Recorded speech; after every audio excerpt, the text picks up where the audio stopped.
fans, isn't it? You play a football match without fans, you're getting it. It can be the greatest game in the world. If there are no people there to watch, it becomes nothing.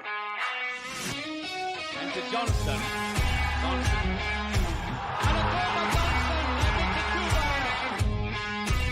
Larson. Oh, he's in! Henrik Larsson! That is sensational! Nakamura! He has done it! Isn't that just typical?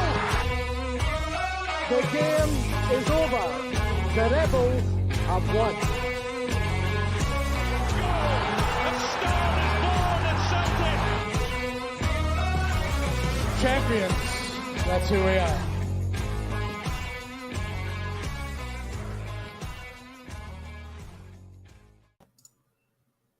Good evening and welcome to another episode of the Jungle Jumps Tuesday Tic Talk. It's myself and McGinty, and this evening, McGinty, how you doing? Okay, I'm not too bad. Turns out I don't know how to use a computer properly, but we got there in the end. Apologies to the viewers, but I think we were, 5 minutes late, 6 minutes late. To be honest, considering our reputation, our track record, I don't think that's too bad anyway. But to any of the viewers... fairly good going. But to any of the viewers who are quick off the mark and watching us live right now, welcome, thanks very much, hope you're all doing well.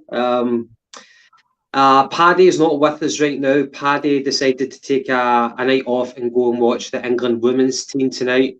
Of course, what else is he going to do? So just me, McGinty, and we're going to talk about, of course, everything Celtic related. And as you know, on our Tuesday Tic Talk, it's kind of driven by the opinions of you guys as well. So please weigh in with your own thoughts. Whatever you want to talk about, give us a shout and we'll try and discuss it. So I guess we'll talk about, without being too cliched, but always a mindful of cliches, isn't it? It's the Norwich game, that was the last game that we had. So basically, no more dress rehearsals, McGinty. It is now time for the main event, and that is the Aberdeen game coming up this weekend. So talk about the Norwich game, talk about the pre-season as a whole, how you think we got on. Was it arduous enough? Was it intense enough? Was it the right preparation to lead us into this weekend's game against Aberdeen? Of course, yesterday that was the 25th anniversary of signing Henrik Larsson. So what more can be said about Henrik? But I'm sure it's the personal anecdotes, those personal touches, which are the most entertaining, rather than regurgitating the goals that he scored for us. The preview, of course, of the Aberdeen game. Do we think they were ready? And is it do we think it's quite a tough opponent? Would we have preferred an easier ride to break us into the season? And I guess the transfer rumours as a whole, we've been dieting on that over the course of the season. So we'll talk about that, any incomings, outgoings, and are we strong enough? Is there any flaws? McGinty, Norwich game though, did you actually get to see it? No, unfortunately, I had to work over the weekend, but I was trying to keep up with it as much as I can.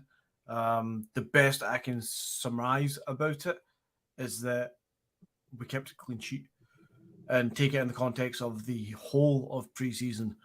I think a lot of us are rightly, not concerned, but rightly, it's on our mind that we're unable to keep a clean sheet so far until the Norwich game. So it was good to get that almost kind of itch scratch, that monkey off the back, whatever you want to call it, and have a clean sheet, especially at Celtic Park, 2-0 up. It's a fair result going into the last game of the preseason. The back line for me still overall in the preseason looks shaky. I still don't think we've seen what is going to be the core back four for the whole of the season, which is slightly concerning going into the season, knowing that we're likely to concede quite a few goals. But as we knew last year, midfield to front, we're going to score a shitload. That's not going to be an issue. We're going to score 2 or 3 a game. It's just whether or not we concede 2 or 3 at the other end. But time will tell. I think Starfelt has been a big miss. Of course, if you're going to miss him, you would rather that happen in pre-season rather than the competitive games. From Egyptian King, words would never do that man justice. mate. Very, very true. With Starfelt, of course, they picked up the injury for Sweden. I think it was one of the Nations League games. Correct me if I'm wrong. Either that or it was a friendly, but it was probably the Nations League game, and that would have happened probably over a month ago now.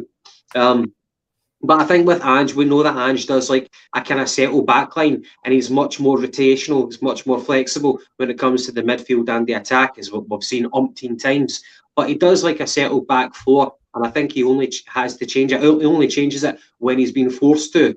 But with Starfelt out, that's given us a chance to look at Stephen Welsh. I know that we're kind of talking about the Norwich game, but let's talk about that, about the kind of the questions, the opportunity that's given Welsh and how he's done. I think that it was again, it's difficult because the backline is always changing. In these friendlies, one half you're playing McCann, Carter, Vickers and Welsh, then the next half it might be Julian coming on for him. I don't remember seeing Dane Murray feature, but it's not been a consistent centre-back pairing over the course of 90 minutes. And you wouldn't expect that anyway, because it's a friendly and it's a chance for everybody to get up to speed. But at the same time, how would you say that Stephen Welsh has acquitted himself during the pre-season friendlies, mate? I think he's done reasonably well. He's been Stephen Welsh over pre-season, which over the last 2 years has been steady enough, something there to work on, but needs proper experience. I think if you look at most of the results over the pre-season friendlies, and people can shoot me down because I'm probably going to get this horribly wrong, but when we're playing the first half, usually with Carter Vickers and Welsh starting, we've looked reasonably solid enough. A couple of hairy moments at the very start, but we've looked generally okay. It's usually when we start changing it all up in the second half, when you've got Boots and Lawwell and Julian partnering each other, where we're seeing that Julian's not up to speed yet. And I really hope he does get up to speed and we do keep him. But if he can't, then that's another issue. But it's usually, Julian who's not up to speed alongside a Boots and Lawwell, who we're clearly seeing the B club playing at the Lowland League level. As the step up is absolutely massive, and he's nowhere near ready for that. So as a collective, as a backline, especially the centre-back pairings, we're seeing the massive kind of chasm of gap in quality and readiness between your Carter Vickers. Even Welsh to a degree, I think he's acquitted himself quite well. Definitely good enough to be a fourth choice centre-back at Celtic, if we consider that Jens and Starfelt are going to be above him. But I still think Welsh needs more experience, and I don't think he's going to get that being fourth choice at Celtic, which brings me on to the topic of Stephen Welsh and the rumours of Toulouse looking at him for a loan deal for the rest of the season, well, for the whole of the season. I think would be ideal, especially if we're going to keep a coming back to standard Chris Julian. I think it would be okay to see Welsh go and get that experience, but he's not going to get that if being fourth choice at Celtic. It's an interesting one. So I think it was it last winter that Stephen Welsh was linked with Udinese, the Italian. I always associated that Italian team Udinese with Di Natale, that Italian striker. What a player he was. But anyway, so I think that at that moment we were still kind of buoyed by the appearances of Stephen Welsh. We knew that he definitely wasn't a finished article. He still isn't right now, fast forward 6 months. But at that point, we felt that it'd be too much of a gamble, too much of a risk to let him go. So we've kept him, but now he's again at those crossroads, the summer crossroads. 6 months ahead, he's not had that much game time. Starfelt and Cameron Carter Vickers have solidified the back pairing, had the best defensive league records. So why would it be very, very difficult for him to force his way in to Ange's plans? I think he's in a very, very difficult situation. If I was someone advising him, then I would say you're at that age. What is it, about 21 years old? He must be coming up for 22 now, you're at that age where he'll be looking at his peers. He's been representing Scotland at the under-21 level. He'll be looking at the peers that he plays alongside at that age group, and he'll be thinking, well, they're getting time at their clubs, probably. What is he doing? He's in that. It's a difficult one because you're raised in the Celtic Academy, and it is a comfort blanket, and you don't know what it's like until you leave. Even if it's on loan and you're playing with players who they need to be putting in performances regularly because their mortgage depends on it. People have a much lower calibre of club. That's what I mean. You've seen Scales go to Aberdeen. So why not Welsh? I understand from a selfish point of view, you want to keep him as people might say the third choice, or probably more accurately the fourth choice. But I think from his own personal point of view, he should be going out. But again, the other side of the coin, we want to keep him. It's difficult to bring in. If we do let him go, sorry, I know that you're about to say something, but No. if he does go out, then we need to solidify that with a fourth choice. And how do you advertise that to an incoming player? Hey, do you want to be our fourth choice striker? What type of mentality does that send out that a player would be willing to settle for that? I think this very much boils down to what's about to happen with Chris Julian. If Julian leaves, Welsh stays, I think. If Julian stays and he finds a little bit of form that we know he's used to, I think Welsh goes out on loan. I believe, from what I understand, I can't remember if it was somebody else or it was Paddy alluding to this previous podcast or not, but Welsh seems to be quite thought about by Ange, and seemingly Ange is the one who didn't want to see him go to Udinese last year. I think they were looking for the signing. There's a big man there. Welcome in, Paddy. You get yourself back from that women's football.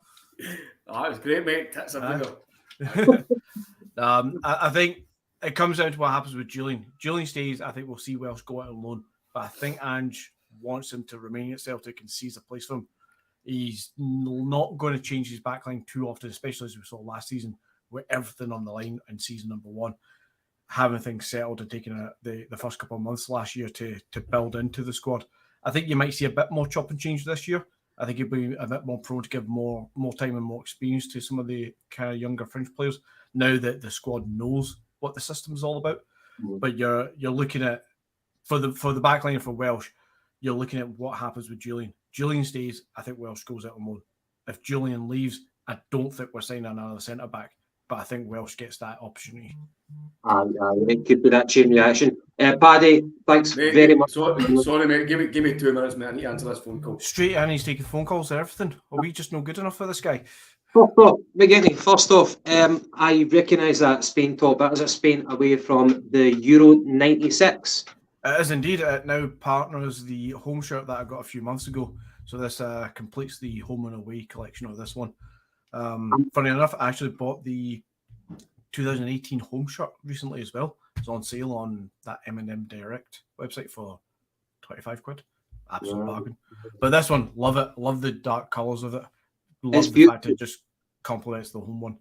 It's beautiful. It reminds me of Luis Enrique and Guardiola. I think Guardiola played with the number 9 on his back for that tournament. I could be wrong, but I'll test your memory. Do you know who put Spain out of that tournament of Euro 96?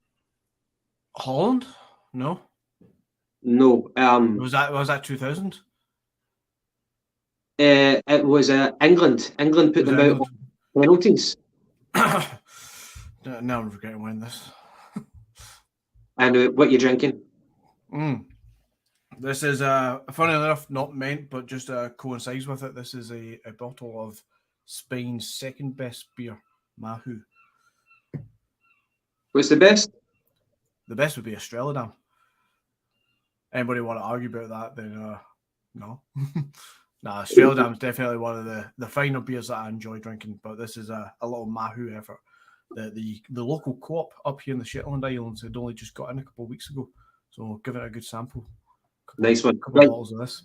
Back to the defence. I think Bosun Lawal, unfortunately, is in that, I'm going to use the phrase, purgatory. He's in that zone where he's just outgrown the B team, in my opinion. But I don't think he's I don't want to say miles off it. I don't want to berate the boy, but he's still young. But he's definitely not the quality of Stephen Welsh. I don't know what you do with him, if you keep him still in the B team or if you send him out on loan. Or if Ange has a tough conversation with the boy and says, elsewhere. Your future's not here. But as you said, there could be a bit of a chain reaction depending on how things pan out with Chris Julian. At the same time, it's a bit unfair for the people like Stephen Welsh to have to wait on Julian and his agent to secure a move before Welsh can then know where he's going to be playing his football for the rest of the season. It's a difficult business, man. If I was Stephen Welsh myself, I would be taking any opportunity to take a loan move to a club as such as Toulouse. I can't remember if they're in League 2 or League 1 again. But either which way, they're still a reputable club. The French divisions, they're not the greatest the further you go down, but they're up there on a par with what he's playing at SPFL level. So playing regular football for Toulouse, if he's going to get 30-odd, 40 games there, that's so much better than getting the odd sub-appearance, 20-odd games sub-appearances that he gets for Celtic. So if I was him, I'd be all about pushing for that. As it comes to Bosun Lawal and Dane Murray, as you mentioned there, I think those two, they are younger, so they've got a bit more time on them, obviously. But judging by what we saw of Lawal last year when we saw the B squad team, and he stood above everybody else, and figuratively and literally, he stood above everybody else. But for me, he's not going to learn anymore by playing in that league with that team. That's probably okay for our really young players who are slight in size and stature and maybe need to toughen up a little bit. But I think Bosun Lawal's probably a big enough boy that he's not going to benefit too much from being kicked off the park at times. He needs proper experience of how to play proper football. No disrespect to the guys who play in that league. Clearly, if they were better than they are, they wouldn't be where they are. But really no disrespect to the lads. It's all good playing football whenever you can. But for our sake, for Bosun Lawal, he needs to go out on loan. Dane Murray needs to go out on loan as well. They need to start this. I don't like when we send them out on loan though, and it goes to Cove Rangers or Greenock Morton and stuff like that, where they're still in Albion.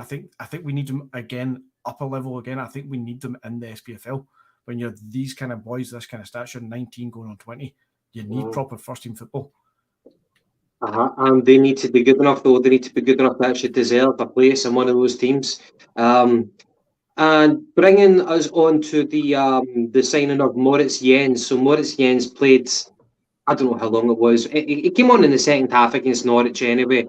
And by all accounts, I think he didn't put a foot wrong. I think as soon as he came on, he had to make a last-ditch challenge. What we got from John Coyle, agree with Gav regarding Lawal. Unfortunately. So it's difficult because he's such a young age as well. You don't want to kind of get the guy down, but it does need. I know. And you're concerned if they are going to get a first team football, where is it going to be? You're talking about the level, that opposition that they're going to be up against. Gone down to the fifth tier of the Scottish pyramids. You know what I mean? Whenever we heard about the B teams coming in, that immediately for me, I hark back to about the Real Madrid and the Barcelona. They had the B team.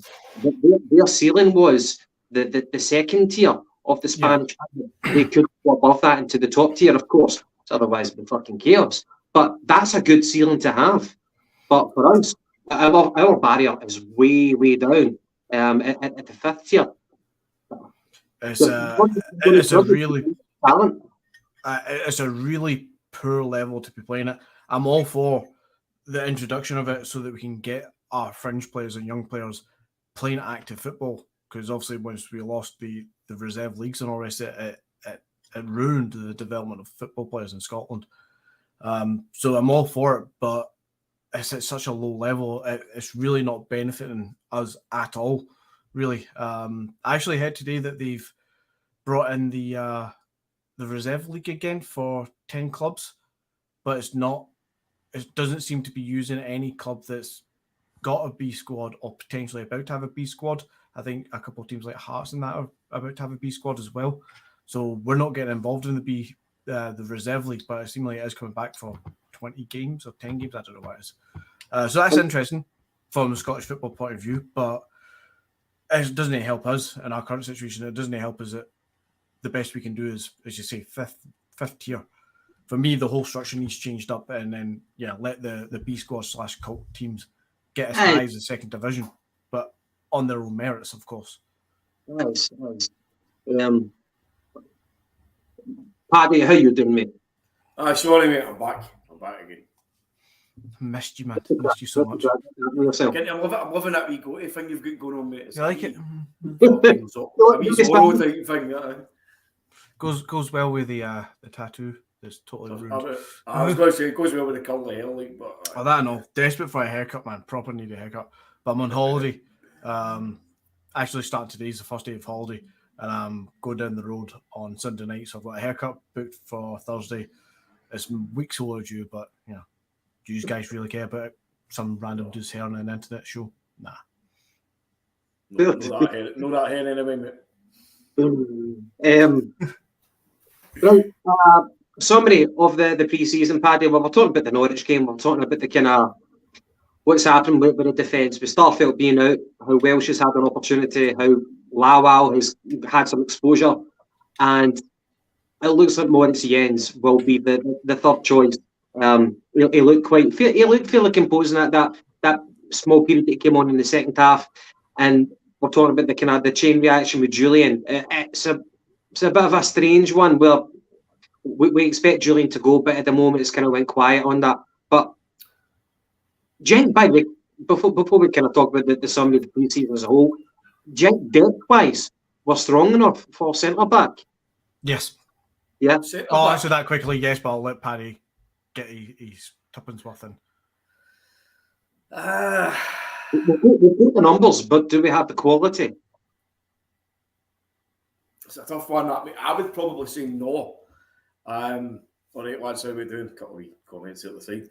I mean, you're pretty much sorted for your first choice centre backs, which is going to be Carter Vickers and Starfelt when he comes back from injury. Other than that, you've got an untested Lawal. Sorry, call it Lawal. I know a lot of people's kind of been talking up. We've obviously saw him playing different kind of quality level and that. So still think there's a player there, but I wouldn't like to see him being kind of thrust in as a first team player. Julian, still massive question marks over him. Does he want to be here? Is he good enough to be here? Will he be here? Don't know.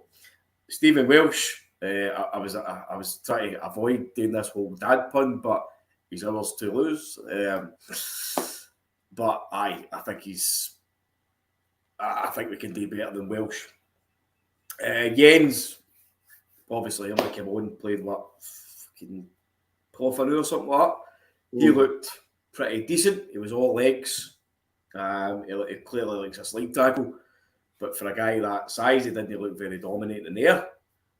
So I don't know. We'll need to see, mate. I would still like to see us bringing in some sort of maybe a more experienced centre-back or a more dominant centre-back. I don't know. I don't think we will, but in my opinion, I would like to see one there. But I think Jens will probably be the last signing for centre-back. And to kind of sum up the pre-season, I was just wondering what your guys' thoughts on it were. So try and help me out. We played that mob, the kind of the amateur team. It looked like an amateur team in Austria. Is that Victoria Wiener or something? Yes, Victoria Wiener. Then we play Rapid Vienna, and then it was Baník Ostrava, Legia Warsaw, Blackburn, and Norwich. Obviously, you don't like overhype the pre-season. I think beforehand we used to go off to America, we used to go off to wherever to make money. The commercial side, sometimes the commercial opportunities, it trumped the requirement of the sporting requisite to be match fit for the league starting. So there was a bit of a conflict of interest. It looks like there's not been any conflict this time around. It's been straightforward. It's all been about just getting football, getting the matches, and even the Boric game. I was glad that we did the fuck about and let Boric go and goal for Celtic for one half. Ange would have been totally against that, and you can imagine why. You can agree why. We're trying to play a certain way. We're trying to give people game time, build a rhythm. That would completely disrupt it. But Paddy, how would you sum up the pre-season in terms of the quality of opposition? There was no kind of glamour ties. Were you happy with who we played? Did you have any? Did it meet your expectations? Well, listen, it's pre-season friendlies. They are what they are. They're there to kind of build up fitness. They're there to get a bit of rapport going again, test out new methods, blah, blah, blah, blah, blah. But I think overall, it's almost been like a game of two halves, because the first halves and most of the games have been absolutely brilliant. We've dominated. We saw how we're attacking. Players going to be lining up, and then we make the changes, and boom, flat as fuck. Was a few stinky goals. That's what it is, mate. It's pre-season. What I've seen on the positive side, I've really liked. I think my head has been positive. Hatate, the last few games has been brilliant. David Turnbull as well. I've been impressed with him the last few games. Who else?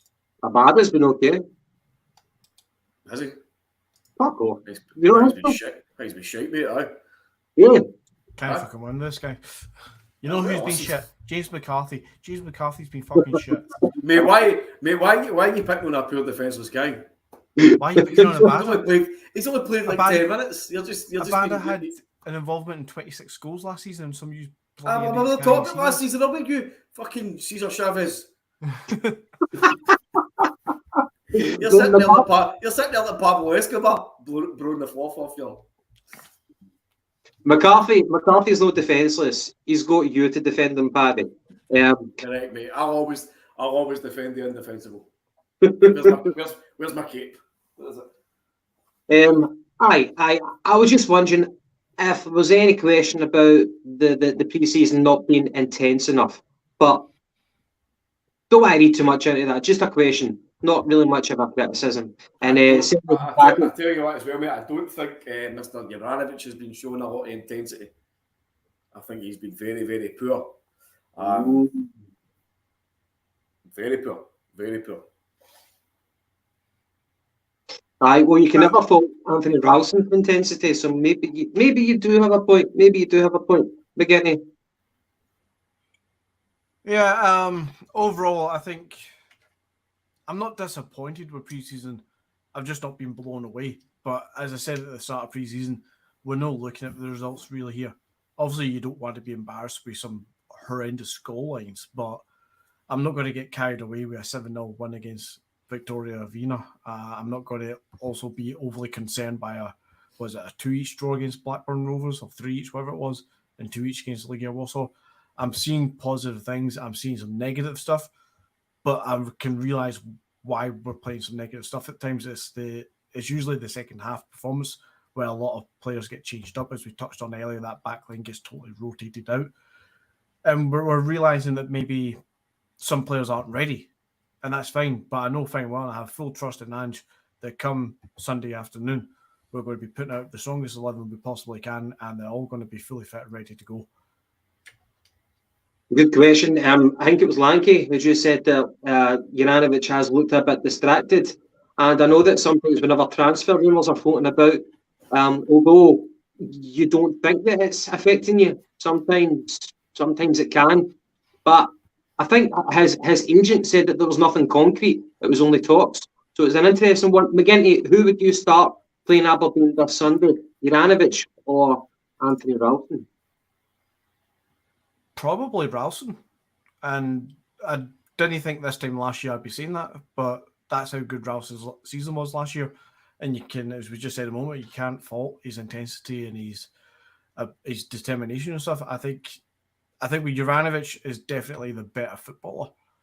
And over the piece of the season, I expect Juranovic to play most of the games. But right now, yeah, Ralston starts.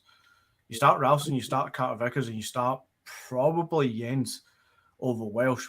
But I wouldn't be upset to see Welsh start alongside Carter Vickers.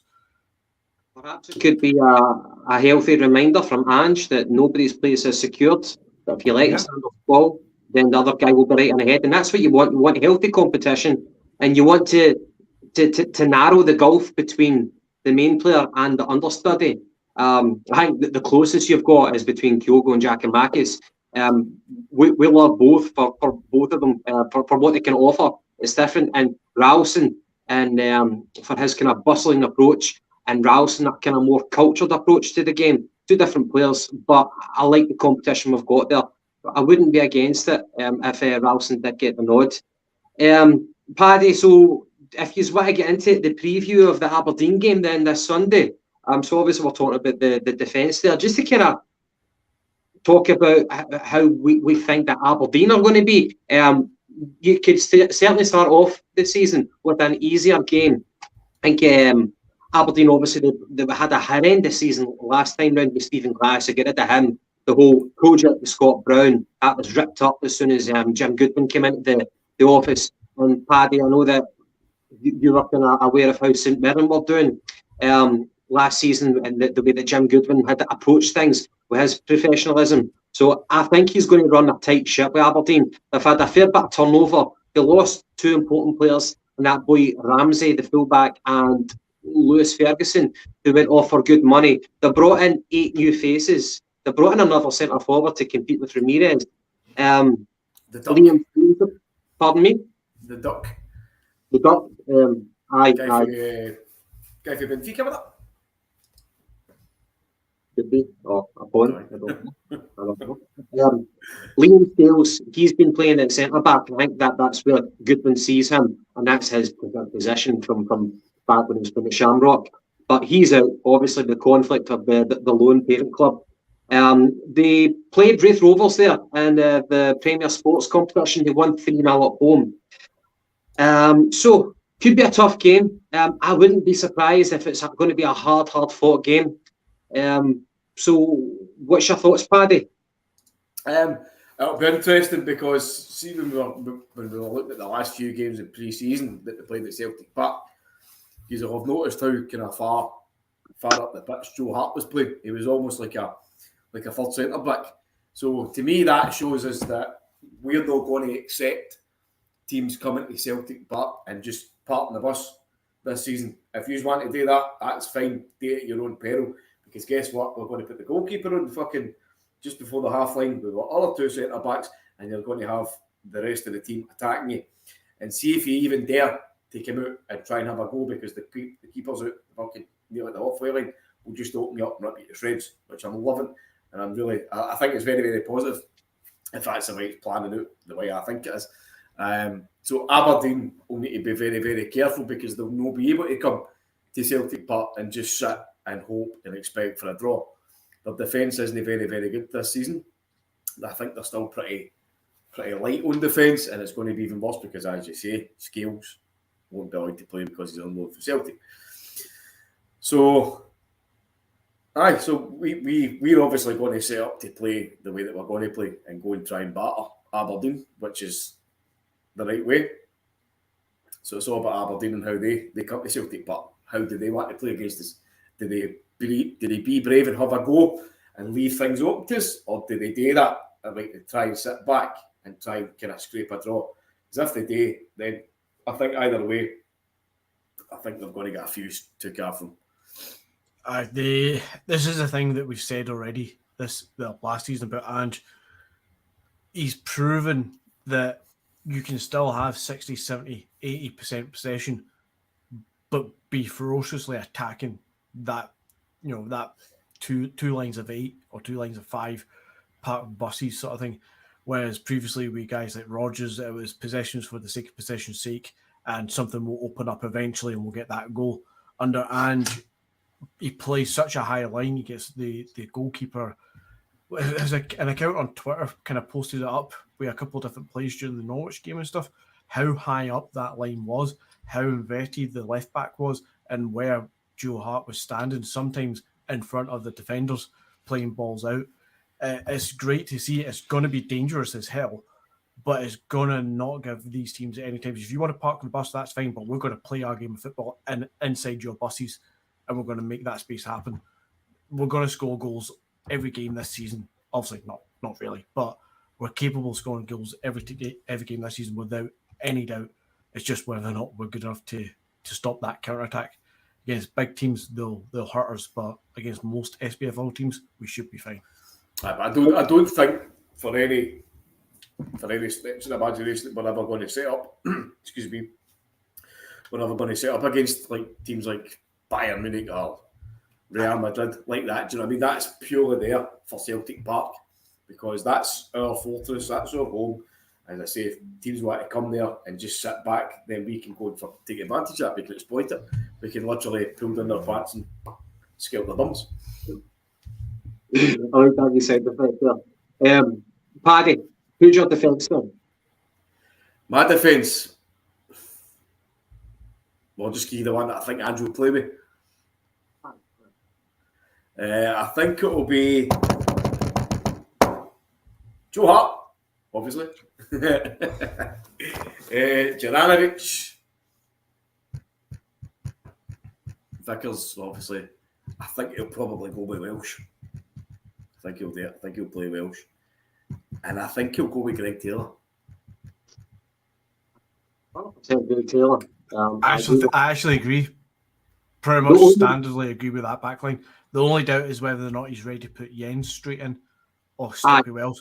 I think he'll stick with Welsh. I don't think he will. I would like to see Jens play, but I think personally, yeah. But I think he's proven, Ange has proven last season that he's more likely to stick with what he's confident is going to be okay, and ease into a change. I think Welsh will start the first 2 games, and Jens will come on as a sub, and if he impresses, he'll get the 3rd game. I think it's all about this season on training, exactly how well this boy Jens has acquitted himself. I think it'd be safe to say that he would really have had to impress Ange in order to earn that starting berth this coming weekend. But if Ange doesn't pull that surprise, then it's definitely going to be Stephen Welsh. Julian nowhere to be seen, probably. McGinty, midfield, Cal McGregor. I think we're going to start McGregor, Hatate, and O'Reilly. I think we'll start that, and we'll see Moy and Turnbull getting some game time potentially as the game goes on. But I think we're going to start with Hatate, O'Reilly, and McGregor. Assuming none of you is about to tell me they're injured. Paddy, you're going to disagree. You're going to say Turnbull. I know that. No, I'm going to say James McCarthy. Let's be realistic. No, I think you're right. I think the midfield's a foregone fucking conclusion. McGregor, Hatate, and O'Reilly. And fair play. The only one you could maybe say that could get in would be Turnbull over maybe O'Reilly, probably, because I think Hatate's been absolutely brilliant. Which I says to you before. I says I think as soon as Hatate gets a break, he will come back and he'll be a different animal. He's almost playing 3 different positions himself. I know McGregor can do that. McGregor can play the deepest, he can play the centre mid, and he can play the forward. Hatate at times has been the one that's dropping deepest. He's bouncing guys off the ball. He's the guy in the centre of the park that's pinging the balls about. He's doing the short pass. He's also been the ultimate box-to-box midfielder, as we've seen sometimes in the friendlies, with the goals that he scored and the drive and energy that he gives you. So to me, I think he's, other than McGregor, I think he's your top midfielder. The now. Does anyone in the comment section give an argument for Turnbull starting over O'Reilly? I'll be interested to hear about that. And I don't think it would be a very controversial opinion to hold, but I think we've had 2 comments there already from the guys saying that O'Reilly, Hatate, and McGregor. I was just wondering, has O'Reilly done enough to solidify his position in the midfield, or is it still kind of ambiguous as to who starts? I wouldn't be surprised if Ange was to start Turnbull or O'Reilly. I think it's still, in my opinion, still a bit up for grabs, and I think we'll see much more rotation in this season anyway. But just wondering if anyone feels that Turnbull might start over O'Reilly, and Hatate needs to change the colour of his gum shield. What the fuck is that all about? So why is he wearing a gum shield? To protect his gums. Aye. Who cares? It's a gum shield. I don't know. He's maybe took an elbow in training or something, and he's wearing a gum shield. Who gives a fuck? Nah. Really? Going to the O'Reilly Turnbull, I don't think O'Reilly's done enough to say that Turnbull doesn't get a look in. But I think O'Reilly being an Ange signing and being the silky player that he is, and he's impressed continuously, I think it's natural to assume that O'Reilly starts ahead of Turnbull. But I don't think he's done enough to keep Turnbull out. I think it's still open for Turnbull to do something. And Turnbull's shown in pre-season that he's more than capable they've put on a show as well. It's going to be an interesting rotation that the two of them are going to have all season, I think. I think those two are rotating all season. I think Hatate and Moy are probably going to rotate a little bit, but not as often. And then you're going to look at Idiguchi and McGregor rotating. I'm sorry, Paddy, but McCarthy's just nowhere to be seen from my eyes. How fucking dare you? You've got 6 positions, so you've got 3 positions, and you've got about 7 players. By the way, I don't know if he's last on the list. I don't know if this is true. I got a message today. It's probably a lot of shit. Now that I mentioned it. Keith. The one Idiguchi got a bad injury. No, is that a lot of shit? I actually saw that earlier as well. It's seemingly that it might be confused with one of their players that got rushed to Ross Hall. But I've no idea. I never looked further into it. Seemingly somebody's been rushed to Ross Hall. I got a message forwarded onto my WhatsApp to say that Idiguchi had a bad injury in training, and just say it was rushed. That boy's got no luck if that's the case. I've no heard anything other than that. But even at that, like, I'm still. I don't want to sound fucking negative or pessimistic here, but I'm still pretty perplexed as to what Idiguchi is in terms of what is he as a midfielder, like what position does he play, and what the fuck is he going to bring to the table apart from a cracking wee Japanese man bun. You know what? I don't think it matters because we've asked this question a few times about the need for a dominant midfielder, be that a towering Wanyama kind of McCarthy, boss, or if it's just a classy McCarthy player that's just going to elevate us above. I don't think we're going to see either that. Well, I think we'll see a classy player come out of what the players we have, but I don't think we're going to see any new midfielders come in. And I don't think it matters what position they play because I think Angie's philosophy and Angie's style here is to have all 3 midfielders able to play 2 positions in the one fucking game, and they're just constantly going to be. It's just going to be a constant rotation of what shift you're doing. Are you playing the 6? Are you playing the 8? Are you playing the 10? You're playing the 8. There's going to be a constant. Two are going back, 2 are going forward, 2 are going. Is it going to work in the big games in Europe? Probably not. But I think it's going to be beautiful to watch us when we're playing domestic football and playing against similar level clubs in Europe. But when we come up against the big teams, I think we're definitely going to be missing something there. But time will tell. Well, to settle the Turnbull question, we had Dale from the Celtic Supporters podcast give his opinion, and he's one of the biggest supporters for Turnbull, but he thinks that O'Reilly will start. And saying that, though, he is an O'Reilly and he's stepping up for another O'Reilly, so a bit of a conflict of interest there as well. And up front then, so you've got Kyogo Aberdeen, Kyogo, Jota and Maida. Although Abada is the out-and-out right winger, I think for the work rate that Maida offers the team, it cannot be ignored. It's almost the work rate of 2 people. I can't see past Maida starting, and of course Jota's been on fire in this pre-season. He's getting by people. He's shown more pace, I think, to run past people. He's shown more willingness to try different ways to get in across, to cut inside, go on the outside.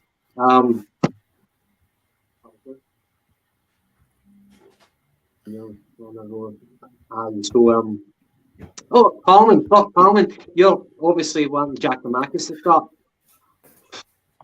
I think it's so difficult to choose between Kyogo and Jack Marcus, but I think Ange would probably start Kyogo, Jota and Maida.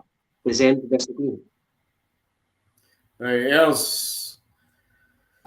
here's a man, Frank Brennan. There should be very little rotation and multiple substitutions in the 6-week run-up to the start of the Champions League group stages, but instead only a very settled side who know what they're doing and most definitely not going to work against Europe's very best.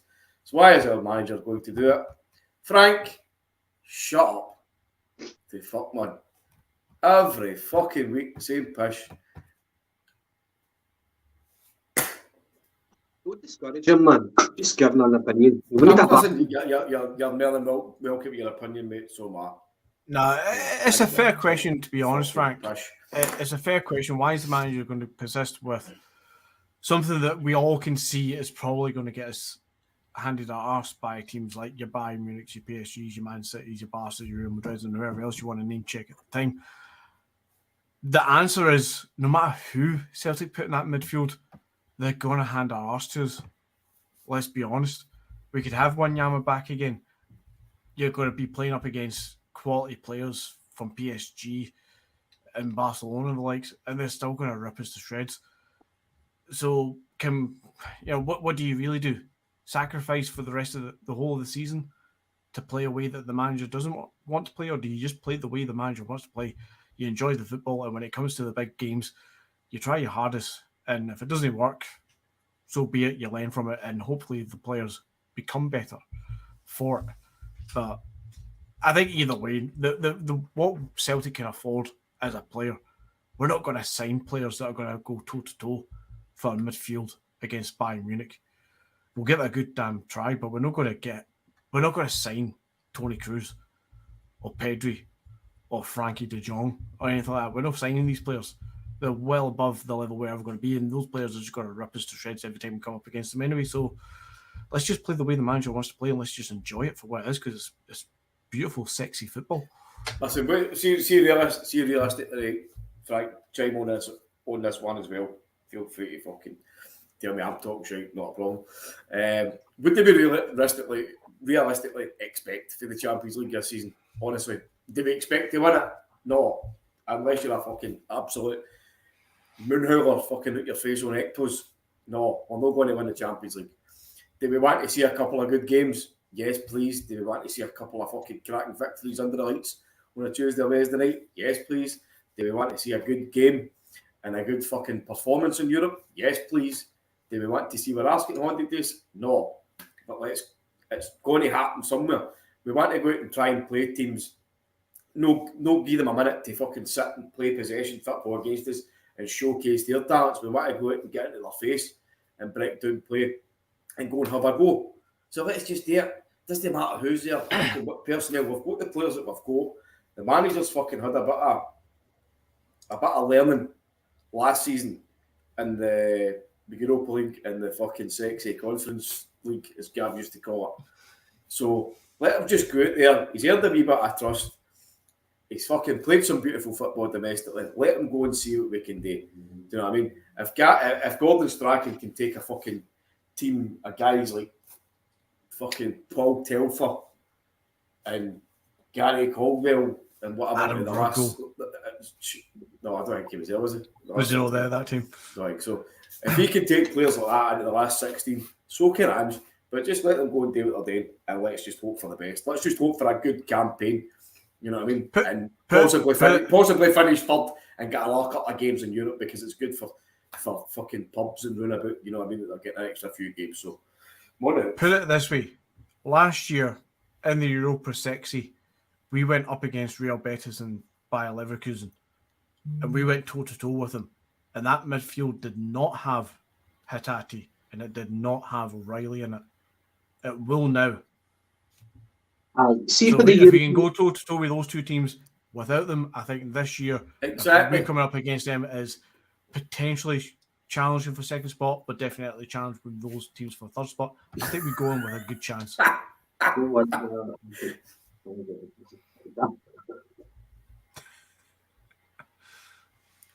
Oh, shut up, you stupid old bastard. So long as nobody's falling out, that's all that matters. Give you my take on the kind of the Europe question, more so the Champions League. So we're talking about the gulf between us and whoever will come up against in the Champions League group stages. Don't want to focus too much on a PSG, but just us against whoever we're going to play in the Champions League.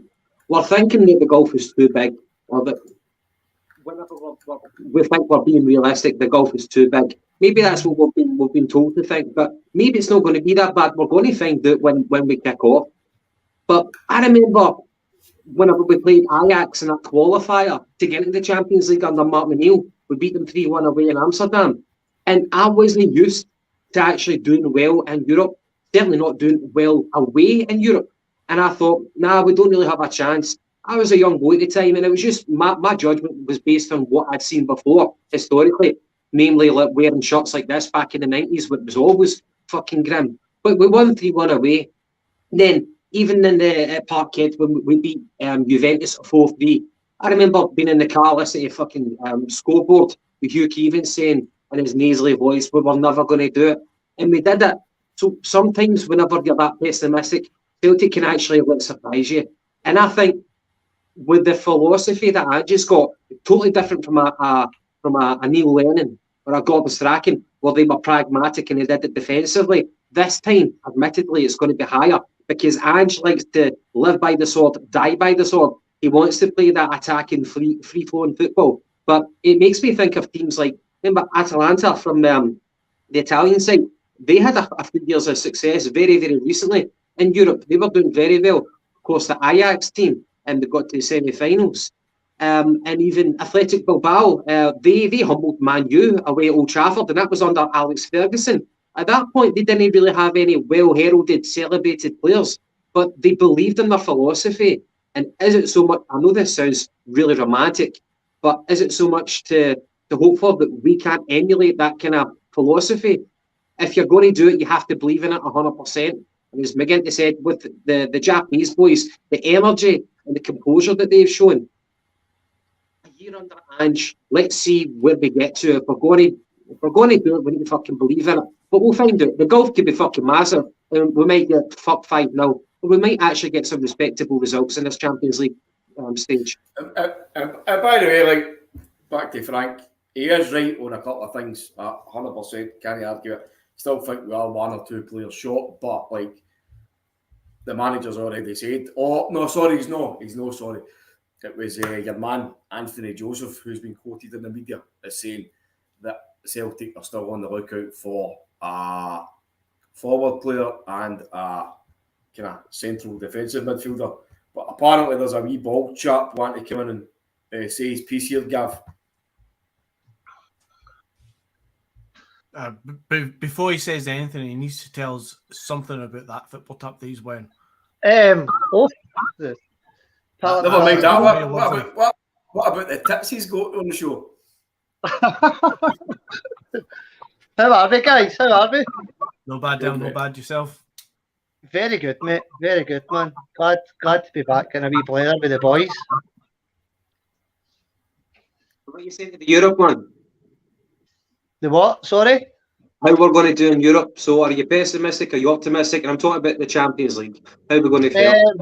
I can agree with Paddy just said to a certain extent, mate, that I'm no overly optimistic going into a Champions League group with the squad that we've got. It depends on the group. It really does depend on the group. We've historically had terrible groups. No in regards to like bad fixtures, but we always get Barcelona, we always get AC Milan, we always get Man United. So I'm the same as Paddy, man. Let's go to Parkhead, enjoy a couple of nights. If we do get a couple of doings, then fair enough. But I'm the same, mate. Tuesday, Wednesday night, walking up to Paradise, under the lights is. It's the best time ever as a Celtic fan. Other than derby games, Champions League nights at Paradise are absolutely phenomenal. If we can't compete, then fair enough. But I can't wait, mate. I can't wait, Gav. Can't wait to go. Somebody says to me today, like they saw the two kind of fucking yin and yang scenarios of the kind of automated Champions League draw. And the best one was this, and the worst one was that. He says, what one would you take? I says, I couldn't give a fuck, mate, as long as it's not the same teams that we play umpteen times. Like, I would rather us go and play somebody different. See if it's a fucking Real Madrid or a Chelsea or just anybody. He's the best teams that you can think of, because we're not going to grow as a club and as a team unless we play the best. So there's no point in going out there and pure heavy hoping, oh fuck it, he's the easiest draw. What for? To go and to fucking hope and pray that you finish third and go into the conference, the Europa League. As I say, the only thing that benefits is the fans getting extended chances to go on away trips, and the likes of your local businesses who get kind of business fucking like pubs on a Tuesday or a Wednesday or a Thursday, sorry, if you're into the Europa League. But in terms of Champions League, He's the best, and we'll try our best. You know what I mean? And see what happens. And we could get another Barcelona. We could get another Man United. We could get another fucking Spartak Moscow, whatever it may be. You know? Yeah. I thought about it and try to get the glamour ties of like a Real Madrid. That was my initial impression. But after reflecting on it, I would rather get the easiest ties possible. And if we can get third place and parachute into the Europa League, I want that. Obviously, you want to get into the last 16, but that's not possible. Third place. And Paddy, you said it's good for the fans and good for the money, but it's good for the players as well. Getting further European exposure, that's good for the players as well. I know that you learn a lot in defeats and you learn a lot against playing the best of the best, but we'd probably learn more from playing a Real Betis or more at our level than playing a PSG and not getting a sniff of the ball. That's my own impression of it. I'm in the middle of both. I want one glamour game. I personally would always take Barcelona because I've got a massive soft spot for Barcelona, but I get that we've played them to death over the kind of noughties and into the early 10s. So yeah, give us somebody different, but give me a Bayern Munich, give me a Real Madrid, give me a somebody from London or something if you have to, but give me a big glamour game for us to go up and give them a proper go and a proper challenge. We'll probably get spanked, but give it a proper challenge. To see the other two teams, I don't want what we would perceive as the ultimate Diddy team, because normally we'll go up against them, we'll underestimate them, we'll get arse handed by them as well. But the other two teams, give me them at the caliber of Leverkusen or Betis or Mönchengladbach from a couple of years ago, because I know that we can go toe-to-toe with them, and I know that we can beat them. And to beat them in a group, if you had a group of Real Betis, and Celtic, and you came second or third in that group, I think that's damn bloody good. Damn bloody good. Damn bloody good. I want to get your thoughts on, we've talked about Europe, about your expectations for that. I do want to get your thoughts on your expectations for the domestic season. But one final thing I want to mention on European competition. There is a Premier League International Youth Cup, which is starting off in September. It's going to expire, it's going to wrap up in May. And this is for the under-21s. So the Celtic B team have been the only representatives invited from Scotland. So the Celtic B team are going to be partaking in this under-21 tournament alongside the likes of your PSGs, Monacos, Feyenoord, Valencias, and we're going to be coming up against the best of the English teams as well. So starting in September, and our group is going to be against Porto, Valencia, Wolfsburg, Leicester, Blackburn, Wolves and Fulham. So Darren O'Day will be taking the boys to play those teams, and it should be interesting. I think it's always good for a bit of international exposure anyway, so wish them all the best. But apart from that, don't really know much about it. But Dale, in terms of the domestic calendar, get Aberdeen this Sunday. What's your expectations for the season? There wasn't that much of a gulf between Celtic and Sevco last season. You saw their incomings, you saw our transfer dealings. Do you think it's going to be another tight one this year? Nah, not particularly, mate. No, I think we win the league quite comfortably this year. I don't really see Rangers' transfer business being that good at all, mate, to be honest with you. And other than their transfer business, they're still kind of hindering on a Fat Morelos for their number one striker. So I'm honestly, mate, I'm being honest. I don't see much of a thingy for them. I think Aberdeen and Hibs will do a wee bit better. I can see them coming into the top six without a shadow of a doubt. Hearts, I think, will be there again. They've kind of kept the core of their squad for last year, but I'm an optimist, Gav. I always kind of have been a glass half full kind of guy. So I think we batter Aberdeen at the weekend, mate. I think we probably win the league double figures. I don't think it's going to be 25 points, but 10, 12, 15 points.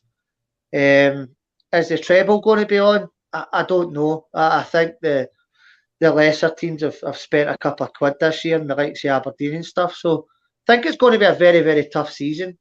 and it'll stand us in good stead going ahead if Angie's going to be there for a couple of years. But I'm quietly confident that the very, very minimum, the league title's certainly coming back to Paradise this year.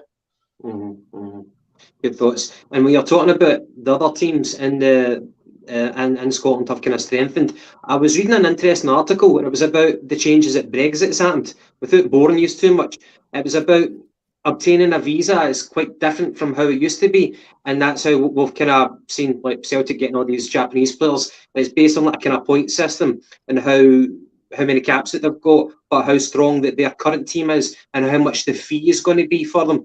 So I think the other teams have been strengthening and getting some African players and players from the Middle East, which you've not normally seen historically. So the landscape could be changing in terms of some of the foreign players coming over, and if it can only strengthen the opposition and make the SPL more kind of entertaining as an overall product, then I'm up for that. But McGinty, what's your thoughts on the upcoming domestic campaign?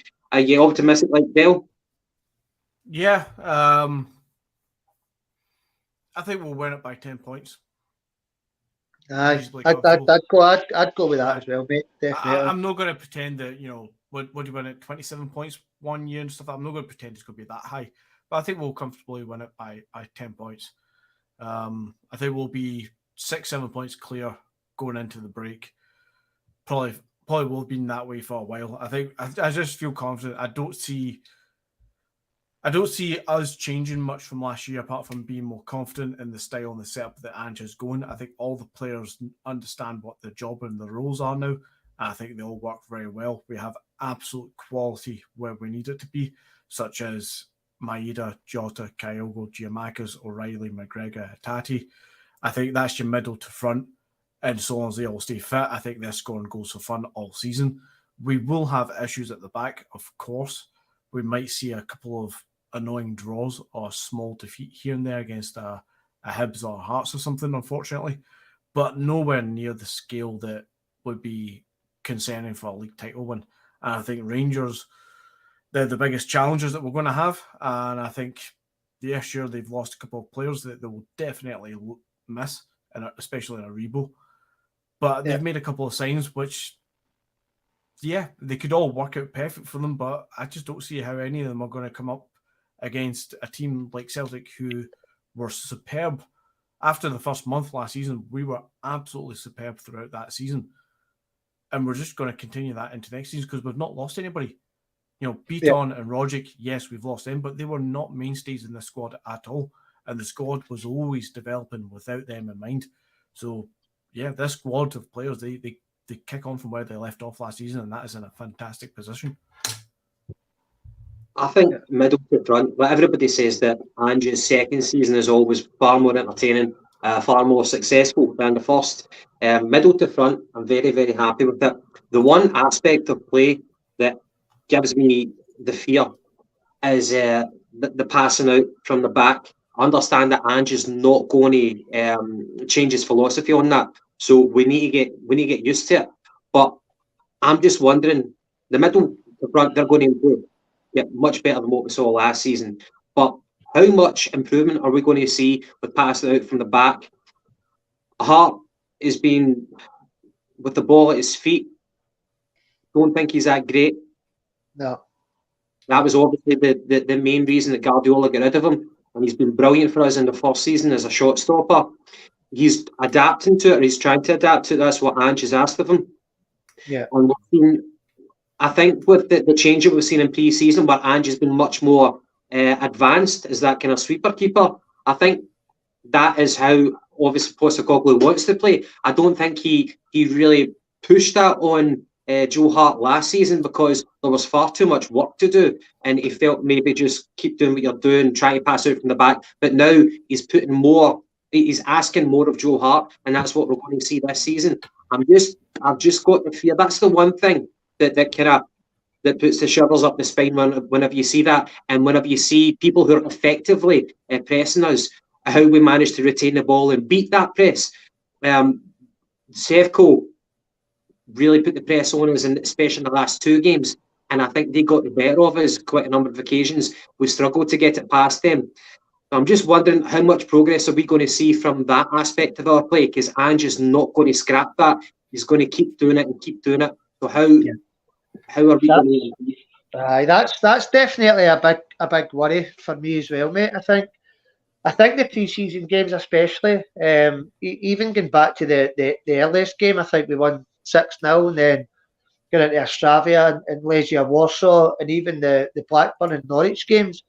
It was so clear to see that Ange's looking at Joe Hart coming out for the back. And I mean, somebody posted a picture on social media at the weekend, and it was actually inside the opposition's half, standing inside the opposition's half at one point. So it's not something you see 6 or 7 games in a row that hasn't been worked on pre-season. 100%. This is definitely something that's been worked on in pre-season. I don't think we've seen it as much last year with Joe Hart in regards to him coming out of his box and fucking try to play out for the back and all that, but it's definitely been evident in the last 4 or 5 games that Ange and the backroom staff have definitely been working on it. I think the Blackburn game, I remember him and Carter Vickers were playing a ball across the 6-yard line, and there was a Blackburn centre forward chasing them down within 5 yards. If we do that in an average Champions League group, we will get fucking murdered. Never mind Mbappe or Haaland or whoever it may be. If we do that against an average Champions League side or even a Europa League side, we'll get slaughtered. Whether or not that's what we do? Well, listen, we drew 2 weeks ago. I know on paper, mate. Aye, it sounds like it. Like if Hearts playing out as a fucking. We drew 2 each against Blackburn. And Joe Hart really struggled to give the ball to Cameron Carter-Vickers. Haaland, Silva, and whoever else. That's 18-0 at half time. I know. Let's be fucking realistic, man. I'm talking about an average Champions League team, like you said. Right, that's Man City or a fucking Bayern or anybody like that.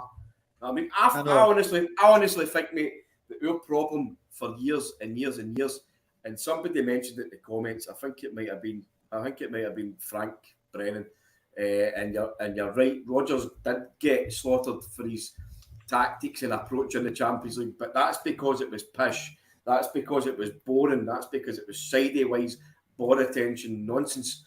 As soon as we tried to play with the ball and keep the ball, teams came at us and they came and took the ball off us.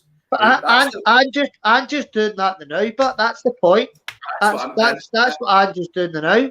And that's what I mean. That's what's going to be. I think that's what's going to be your race kill this season, mate. Is because if take a PSG for example, right? Now, I'm not saying that we're going to come out and fucking absolutely butts them, but the reason a PSG is going to be so good is if they come to Celtic Park, then they'll be able to play their football, because it's always been the same. Celtic have been camped in their own half, sitting there waiting to defend for their life and hope for a wee counter here and there, or maybe a lucky goal or a fucking corner or something. So they've been allowed to play most of the match with the ball. Nobody pressuring them, nobody doing this, doing that, just fucking sauntering about, using their skills. But now we've got a team set up there to go and fucking smash them in the face, get in about them, dead aggressive, don't give them time on the ball. You know what I mean? So this might be the time now that we're going to actually surprise these big European giants by coming and out and playing fucking ferocious. It's a good point. It's a good point. Football. Mate, honestly, it's done my tips in for years, because that's how teams look so good. That's why Celtic look so good when they're playing domestic football. It's because teams camp out at their own half and we've got so much of the ball. It's the reverse when it comes to Europe. We turn into the fucking St. Mirren of fucking Europe because we sit and do the exact same thing. What's it like against us, or what's it like against the Huns when a team in Scotland come out and they actually have a go? People say, by the way, they played well. People say, by the way, that was a fucking good result. They go, even if it was a draw, because you never get fucking scalped 3-4-0. You never had fucking 4 penalties against you. They went out and had a go, because that's what football is all about, mate. It's not about fucking getting out there and sit and try to play as negative as possible. It's the goal's up there. The opposition goal's up there, so fucking get up there and go and fucking put the ball in the net, or at least go and try. You know what I mean? As definitely, it's definitely a fair point, mate, and it's definitely a point that Postecoglou's got a lot more in his armour than he did last year. So I hope you're right, Paddy. I really do hope that he gives it. As McGinty says earlier on, mate, we tried to play that way against the Betis, right? Yeah. And by the way, it almost worked. But don't forget, we had guys like fucking Ajeti up front. We had fucking the man, the myth, the fucking non-legend that is Uzazi Uragidi. Do you know what I mean? We tried to play Ange football, but we didn't have the personnel to do it. Now we've got guys, we've got the boys for Japan, and we've got O'Reilly, and we've got Starfelt playing well. We've got fucking Vickers as a permanent sell. We've got Jota. Do you know what I mean? We've got guys who have come in and have been absolutely fucked at the end of the season and knew they've had time to get a break.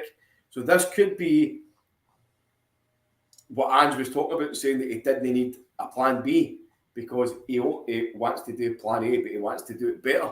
He might do it better when the players that he's got are going to be fucking more better and more up for it and more fit for it.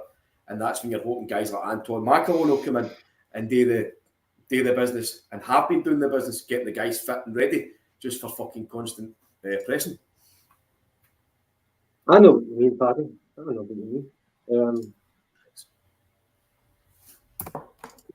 Sorry for that rant there, guys. My apologies. I'll hear Taffet, so it's fine. I heard the full push you done.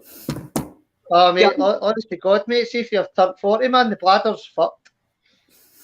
40. By the way, Dale, I seen a thing in the news today that there's going to be that the scientists have found a cure for baldness. So congratulations, mate. Mate, I'm fine, mate. I'm all right. About the viewers on the. No, I know.